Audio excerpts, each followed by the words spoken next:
World War II spanned 6 brutal years across multiple continents. Millions perished under the grind of massive industrial war machines. Most historical accounts focus exclusively on the grand strategy, the multi-year campaigns, and the sweeping movements of vast armies. History actually turned on incredibly small margins, like a mistaken turn of a steering wheel, a briefcase bumped casually by a leather boot, or a quick signature scribbled in a quiet command tent. These isolated 5-minute windows dictated the survival of entire nations and millions of people. Without these specific split-second occurrences happening exactly as they did, the map of the modern world would look entirely different today. These are the hidden countdowns that altered human destiny. May 1940 brought total collapse to the Allied front in Europe. German mechanized forces tore straight through the dense Ardennes forest, bypassing the heavily fortified French defensive lines entirely. Over 330,000 British and French soldiers suddenly found themselves pinned against the English Channel at Dunkirk. The freezing sea blocked their retreat. General Heinz Guderian drove his armored divisions relentlessly toward the trapped men, covering dozens of miles of territory daily. The British Expeditionary Force faced complete annihilation on the sandy beaches. London prepared for the absolute worst outcome, drafting emergency plans for a sovereign nation entirely stripped of its professional military protection. The trap snapped shut with brutal mechanical efficiency. German High Command practically celebrated the upcoming destruction of their primary enemy's ground forces. The war in Europe looked completely finished just weeks after it officially began. Panzer divisions parked just 15 miles from the desperate, exhausted Allied troops. These steel behemoths possessed more than enough firepower to crush the remaining defenders within a few hours. German commanders pushed their crews to the absolute limit, eager to finish the Western campaign and claim their victory. The land surrounding the coastal town of Dunkirk consisted mostly of marshy fields and crisscrossing waterways. General Gerd von Rundstedt stared intently at his situational maps and felt a sudden wave of apprehension. His tanks represented the deadly tip of the German spear, and they desperately needed maintenance after weeks of continuous driving. He feared pushing them into the swampy terrain near the beaches might bog down his most valuable military assets. The British dug shallow, useless trenches in the sand, listening to the distant rumble of approaching engines. The morning of May 24th forced a brief meeting that completely altered the 20th century. Rundstedt proposed a temporary halt to the armored advance, suggesting the powerful German Air Force could bomb the trapped men into submission instead.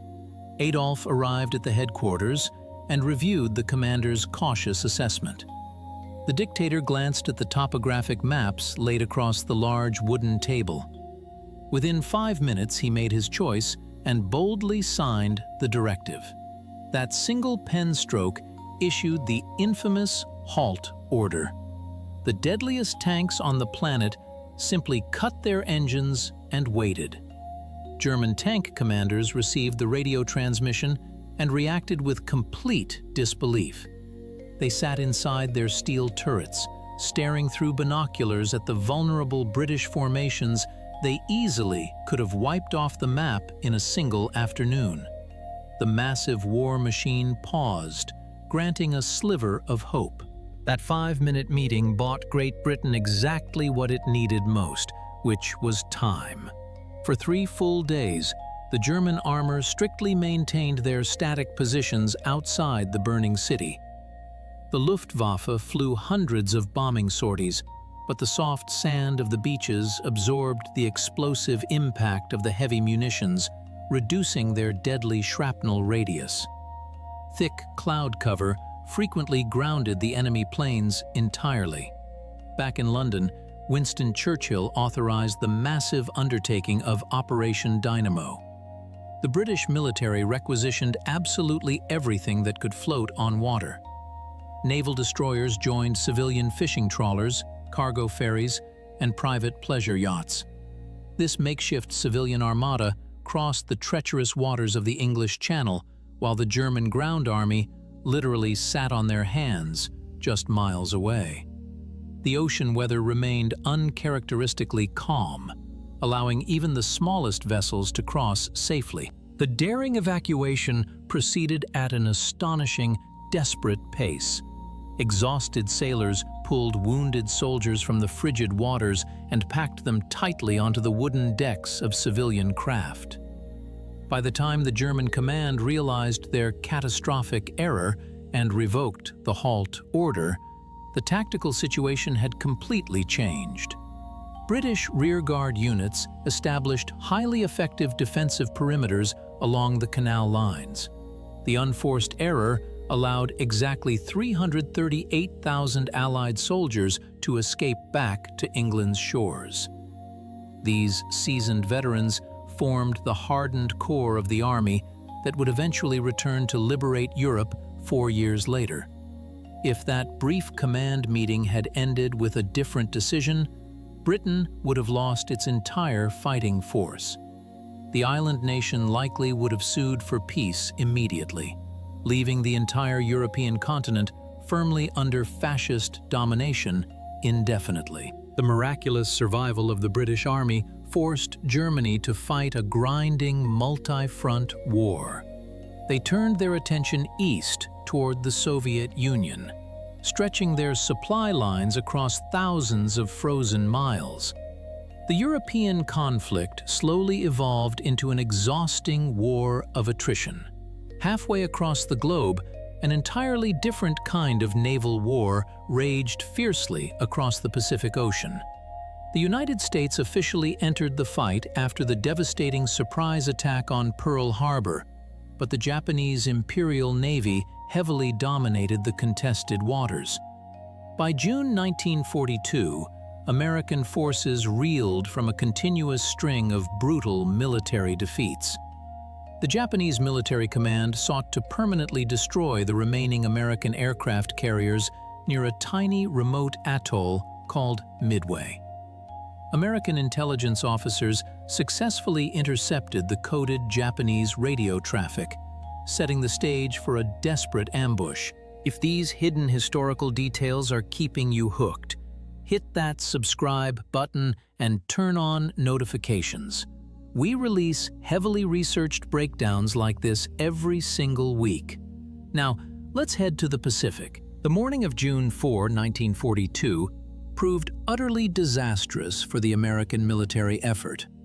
Torpedo bombers launched from U.S. carriers found the massive Japanese fleet, but they flew low and slow, without any fighter protection above them. Fast, agile Japanese Zero fighters swarmed the vulnerable American planes, shooting them down in massive numbers. Anti-aircraft fire ripped violently through the sky, turning the ocean's surface into a smoky graveyard of burning metal and spilled oil. The American torpedo squadrons suffered near total annihilation, failing to land a single successful torpedo hit on the enemy ships. The Japanese commanders felt entirely confident in their impending, decisive victory. They ordered their mechanics to begin rapidly rearming their own strike planes, stacking high-explosive bombs and highly flammable aviation fuel directly on the exposed wooden flight decks of their pristine aircraft carriers. High above the chaotic morning slaughter, Lieutenant Commander Wade McCluskey flew his Douglas dive bomber through the scattered clouds. He commanded a tense squadron of 32 planes launched from the USS Enterprise. They reached their designated interception coordinates, but the American pilots found absolutely nothing except endless blue water. The Japanese fleet had altered course, leaving the Americans searching an entirely empty grid. Fuel gauges dropped dangerously low across the entire American bomber formation. Standard military doctrine demanded McCluskey turn his planes around immediately to ensure they could safely reach their home carrier. Every additional mile they flew outward meant pilots would likely ditch their heavy aircraft into the sea. McCluskey ignored the screaming reality of his analog fuel indicators and decided to keep pushing his squadron forward just a little longer. The desperate commander gave himself a strict, unyielding mental deadline. He would maintain his current heading for exactly 5 more minutes before admitting defeat and turning back. The radio maintained a strict silence to avoid hostile detection. Pilots nervously tapped the glass of their fuel dials, watching the red needles dip heavily toward empty. 4 silent minutes ticked by, with absolutely nothing breaking the flat horizon. At the very edge of his self-imposed time limit, McCluskey glanced down and spotted a single white line cutting across the deep blue ocean water. It was the foaming wake of a lone Japanese destroyer, the Arashi. The military ship had stayed behind to drop depth charges on an American submarine and was now speeding rapidly north to rejoin the main carrier fleet. The lone ship presented a massive, lethal gamble. McCluskey could attack the isolated destroyer and claim a minor victory, or he could use the vessel as a directional arrow pointing toward the real prize. He aggressively banked his plane and aligned his compass with the ship's heading. The American squadron followed the Arashi straight toward the northern horizon. Because the Japanese fighter planes had previously dropped to sea level to destroy the earlier wave of American torpedo bombers, the sky at 20,000 feet remained completely unguarded. McCluskey's terrifying gamble paid off spectacularly. The entire Japanese carrier strike force suddenly materialized through the scattered clouds right below them. The massive ships sailed in tight formation, their wooden decks absolutely crowded with fully fueled planes and stacked munitions awaiting their launch orders.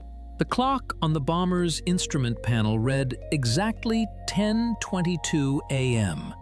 McCluskey pushed his flight stick violently forward, initiating a steep, terrifying dive toward the Japanese aircraft carrier Kaga. The screaming engines of the falling American bombers went entirely unnoticed by the busy Japanese crews until the planes plummeted through the lower cloud layer. Gravity heavily accelerated the dive bombers to terminal velocity. At exactly 10:27 a.m., the 5-minute attack abruptly concluded. In that impossibly short window, American armor-piercing bombs smashed violently through the wooden flight decks of 3 separate Japanese carriers. The Kaga, the Akagi, and the Soryu erupted into massive, uncontrollable fireballs. The carelessly stacked munitions and exposed aviation fuel lines turned the proud vessels into floating infernos. Massive secondary explosions ripped the heavy steel hulls apart from the inside out. The Japanese Imperial Navy lost its dominant maritime strike force in 300 devastating seconds. They never successfully replaced the highly experienced pilots or the massive naval carriers destroyed that morning. The United States firmly seized the offensive advantage and never relinquished it for the remainder of the brutal conflict. If McCluskey had followed standard fuel protocols and turned around 5 minutes earlier, the dive bombers would have found empty water. The American carriers would have faced the full, terrifying wrath of the Japanese counterattack later that afternoon. That single decision to stretch a fuel gauge past its safe limit saved the American Pacific Fleet from total ruin. The global war dragged on for 3 more bloody years, pushing the Axis powers toward increasingly desperate measures back in Europe. By July 1944, the military situation in Germany had deteriorated completely. Allied forces successfully landed at the beaches of Normandy and pushed violently inland, while the massive Soviet Red Army crushed German divisions in the east. Defeat appeared mathematically certain to anyone paying attention to the failing logistics. A secretive network of high-ranking German military officers realized their leader would happily drag the entire nation down into ashes rather than surrender. Colonel Klaus von Stauffenberg stepped forward to execute a daring assassination plot designed to quickly decapitate the dangerous regime. He lost his right hand, 2 fingers on his left hand, and his left eye, fighting in the deserts of North Africa. His severe combat injuries ironically made him the perfect assassin, as security guards rarely suspected the highly decorated, disabled war hero of carrying out physical sabotage. Stauffenberg received direct orders to attend a military briefing at the Wolf's Lair, a heavily fortified command bunker hidden deep in the dense forests of East Prussia. The oppressive, suffocating summer heat on July 20th forced the officers to move the meeting from an underground concrete bunker to a wooden conference hut above ground. Concrete walls would have contained and magnified an explosive blast perfectly, instantly killing everyone inside. The wooden walls of the summer hut allowed deadly pressure to escape through the windows. Stauffenberg carried a thick leather briefcase containing 2 heavy blocks of British plastic explosives and acid-based chemical detonators. Because of his missing fingers, he heavily struggled to prime the explosives in a designated waiting room. He only managed to activate one of the 2 bombs before a guard knocked on the door and urged him to hurry. The injured colonel entered the crowded, sweaty briefing room and approached the heavy oak map table. The dictator stood near the center, leaning heavily over military charts and listening to a bleak situation report regarding the collapsing Eastern Front. Stauffenberg positioned himself just a few feet away from his primary target. He carefully set the leather briefcase on the wooden floor, sliding it underneath the table to rest on the inside of a massive, solid wooden support leg. The primed explosive sat less than 6 feet from the dictator's legs. Stauffenberg knew the highly corrosive acid would eat through the retaining wire within 10 minutes. He casually mumbled an excuse about needing to make an urgent, high-priority phone call to Berlin and quietly slipped out the side door into the sweltering heat. Inside the crowded room, the depressing military briefing continued without interruption. Colonel Heinz Brandt wanted to get a better look at the map spread across the center of the table. He leaned forward, stepping directly into the empty space Stauffenberg just vacated. His heavy leather military boot bumped against the abandoned briefcase. Finding the heavy object mildly annoying and blocking his stance, Brandt casually reached down and moved it. He picked up the explosive-laden bag and placed it on the outside of the thick oak table leg, putting a heavy piece of solid wood directly between the bomb and the dictator. The wall clock read 12:37 p.m. Exactly 5 minutes remained before the acid completed its silent, deadly work. Nobody in the busy room noticed the subtle, history-altering repositioning of the luggage. At exactly 12:42 p.m., the chemical fuse sharply snapped. The plastic explosive detonated with terrifying, unrestrained force. A blinding flash instantly filled the room, followed immediately by a deafening roar that shattered the glass windows and blew the heavy roof partially off the wooden structure. Sharp wood splinters flew through the air like deadly shrapnel, tearing through military uniforms and flesh. Yellow smoke billowed violently from the ruined building. Standing hundreds of yards away, Stauffenberg watched the massive explosion and felt completely certain that nobody inside could have survived the blast. He confidently climbed into his waiting staff car, bluffed his way past the panicked outer security checkpoints, and headed toward the local airfield to launch the planned military coup in Berlin. He truly believed the European war would officially end within the week. The incredibly thick oak table leg absorbed the vast majority of the explosive shockwave. The violent blast instantly killed 4 men in the room, including Colonel Brandt, the specific man who casually moved the briefcase.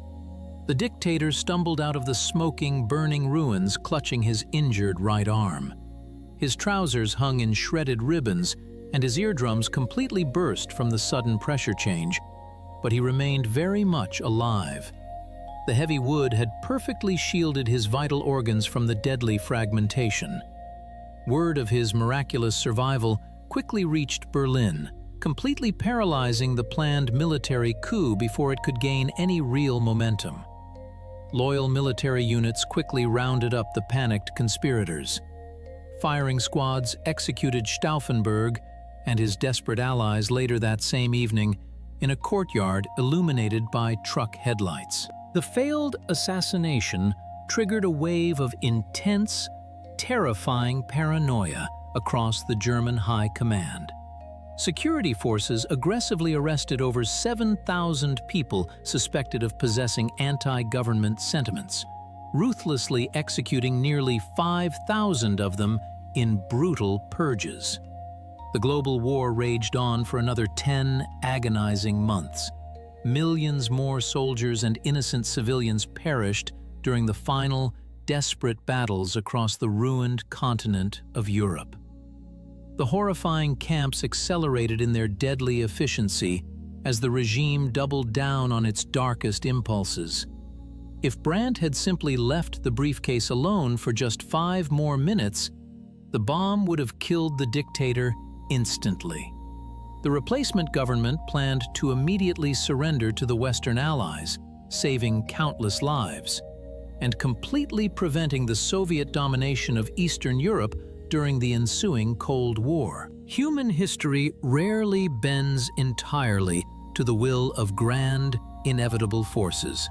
It actually fractures on the tiniest human variables imaginable. A hesitated pen stroke at Dunkirk casually allowed an entire army to slip away and fight another day.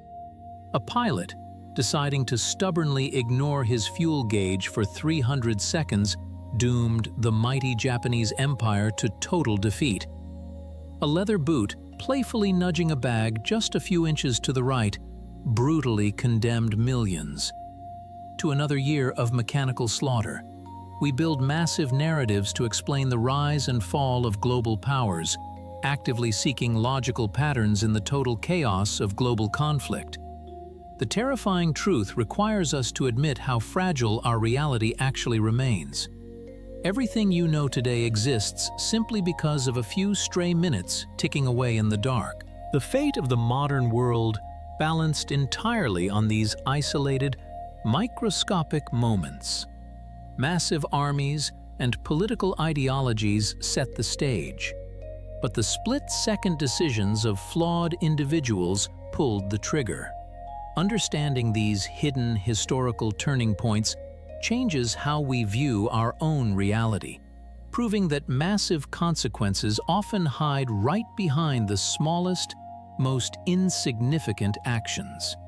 If you enjoyed this detailed look at the hidden margins of history, hit subscribe and turn on the notification bell, and I will see you in the next one.